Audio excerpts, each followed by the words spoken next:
jumpa dengan kita berdua, saya Mbak Lili sama Mas Aang ya. Jadi kita ngobrol santai. Hari ini kita ada acara yang namanya 10 menit saja. Jadi 10 menit saja. Jadi dalam 10 menit ini kita bisa cerita-cerita dan berbagi berbagai informasi yang terbaru. Jadi setidaknya membuat kita bisa lebih lebih bisa memfokuskan pada yang bukan pandemi. Betul. Okay? Nah, sekali-sekali juga boleh pandemi. Kita ceritakan dan kita update, tapi kita bisa lebih santai atau kita lihat apa yang lagi terjadi sih sekarang. Ya, ada yang paling baru di kalangan teman-teman pekerja migran di Taiwan khususnya, dan juga di belahan negara yang lain yang tempat penempatan PMI di negara-negara yang lain. Contohnya, gitu Mbak Lili. Contohnya negara mana? Hongkong, Singapura, Malaysia, Taiwan sendiri, juga Saudi Arabia. Selatan, Saudi Arabia juga ya. Uni Emirat juga. Nah, kejadian apa yang sekarang baru-baru ini sangat bikin anak-anak, bikin teman-teman kita para PMI itu kepalanya pusing gitu loh. Jadi suka ketipu tiba-tiba gitu. Nah, betul sekali. Modus mereka nggak lagi kayak minta pulsa lah atau mungkin lewat SMS lah. Itu udah kuno. Dulu sebelum Android ada, sebelum HP Android ya, zaman-zaman masih poliponik dan tulalit itu HP-nya kan, katakanlah ya kita flashback 10 tahun lalu ya Mbak Lili ya. Dulu sering sekali teman-teman itu dapat selamat Anda mendapatkan hadiah 275.000 NT misalnya. Loh, padahal saya kan tidak punya rekening di bank ini gitu kan. Nah, itu modus itu ternyata sudah berubah, udah berganti, dan teman-teman itu nampaknya sudah aware juga, sudah tahu bahwa oh ini penipuan ini kayak gitu. Jadi saya diminta untuk transfer dulu juga udah biasa. Udah ketahuan. Jadi sekarang yang terbaru itu kita kemarin ya kayaknya ada lihat beberapa kali. Jadi alangkah bagusnya kalau kita bisa share dengan teman-teman di lewat online. Jadi bisa kasih tahu sekalian untuk lebih hati-hati. Contohnya gimana?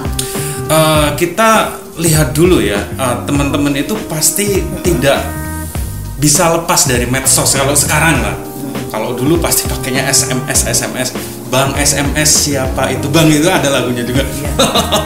Nah, di timeline atau di beranda teman-teman pada jam-jam tertentu nih dan pada hari-hari tertentu sering kali mendapatkan ada page atau halaman itu penawaran pinjaman online.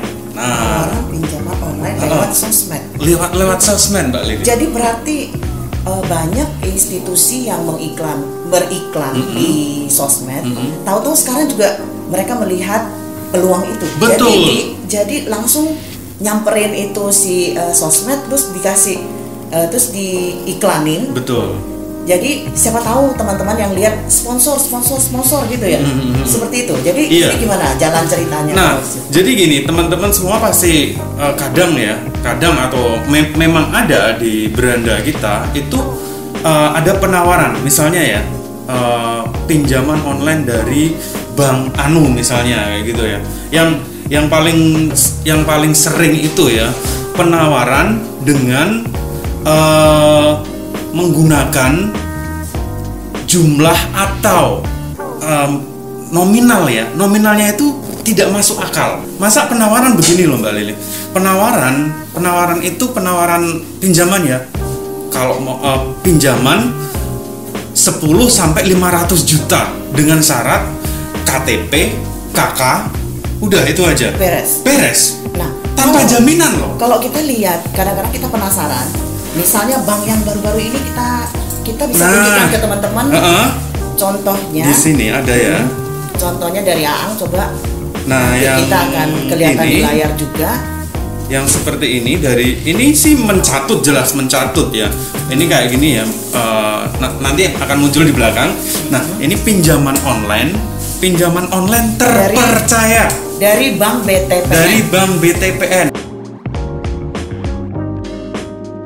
Jadi isinya apa? Coba Aang yang isinya Bank BTPN menawarkan. Nah, ini penggalan katanya aja udah redaksionalnya itu bukan seperti bank banget gitu loh. Masa sekelas bank gitu ya, pemenggalan kakaknya itu udah salah duluan, menawar terus dispasi Kata-katanya juga kan, udah aneh.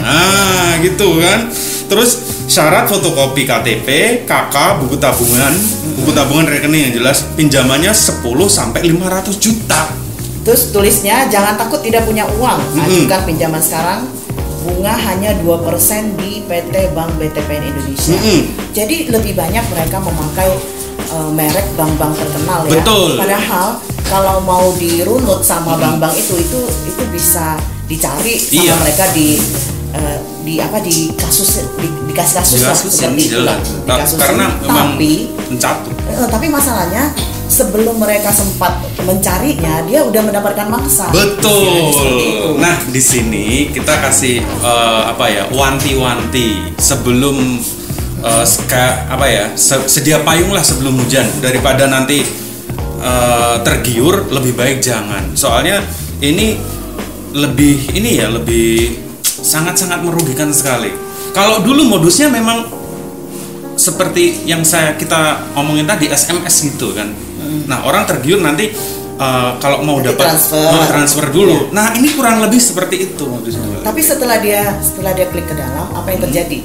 Mungkin udah ada nomor WhatsApp, tapi nomor WhatsApp itu nanti dihubungin oleh si penipu ini dengan mungkin lebih profesional sekarang ya. Betul. Mereka bisa dengan telepon seperti seolah-olah dari customer service. Yeah. Jadi teman-teman kita itu mesti lebih awas dengan kondisi seperti ini, karena memang dicari terus bahwa kapan ya bisa dilihat dari berbagai negara, terus dia iklanin. Iya, gitu. Itu sengaja ditempatin ke negara-negara penempatan PMI ya, Taiwan, Singapura, Malaysia, terus Korea, Hong Kong, Uni Emirat, Saudi Arabia, kayak gitu-gitu. Nah, kita pakai logika aja, selevel bank swasta nasional gitu. Mana mungkin menggunakan WhatsApp yang tidak official, tidak resmi. Itu WhatsApp perorangan soalnya. Lalu bank-bank ini juga institusi ini bukan cuma BTPN sebagai contoh ya, waktu kita lihat 1 Juli ini ya, tapi itu termasuk yang ada Mandiri, BRI bahkan. BRI. Jadi bank-bank yang kita kenal yang sangat-sangat bonafit itu semua juga dijadikan sebagai platform itu gitu loh. Untuk modus saja, untuk membohongin seolah-olah. Karena mereka merek-merek terkenal. Jadi Betul. harus selalu hati-hati ya. Lalu sekarang kita tinggal berapa lama waktunya? Kita mungkin tinggal 2 menitan gitu ya. Jadi mungkin kita wanti-wanti teman-teman, semoga kalau yang nggak ngerti boleh di komen. Lalu juga bisa kasih tahu kita kalau next berikutnya kita perlu bahas apa ya, apa yang kalian butuh informasi. Betul sekali. Okay. Nah, yang pasti saya, Aang dan juga Mbak Lili hari ini di jumpa perdana kali ini kita share dulu seperti ini, tapi kita akan bersantai atau kita bisa berbagi berbagi informasi maupun yang lucu-lucu juga boleh. Jadi yang agak serius juga boleh, tapi kita harap bisa kita sampaikan dengan lebih santai. Jadi teman-teman juga agak merasa capek ya dengerinnya gitu ya. Semoga kita juga bisa dapat masukan dari teman-teman. Jadi kita bisa lanjutkan per periode gitu. Oke. Nah, sekarang sebelum acara kita berakhir, aku ada satu teka-teki buat Aang. Apa nih? Kalau zaman pandemi biasanya itu aku ingat ya, tiba-tiba zaman pandemi itu siapa yang paling kasihan? Selain teman-teman kita yang harus prokes terus ya, tapi siapa yang paling sedih sih? Aku termasuk yang paling sedih. Profesi apa yang sangat terpukul dengan adanya PPKM ini? Misalnya di Indonesia, itu siapa? Jelas banyak pedagang lah. Pedagang sekarang sudah banyak yang ditutup ya, nggak cuma di Indonesia saja. Di Taiwan juga nggak boleh makan di tempat, di pasar malam juga. Ternyata profesi yang sangat terpukul dengan adanya PPKM ini adalah copet. Karena bayangin coba kalau nggak ada kerumunan, copetnya gimana? Oh iya. Ini nanti kita juga tunjukkan di sana biar teman-teman copet kita itu ya profesinya agak terpukul gitu. Oh iya. Nah, oke. Jadi kita akhiri dulu. 10 menit saja. Sampai jumpa di periode atau di episode berikutnya di 10 menit saja. Bye bye.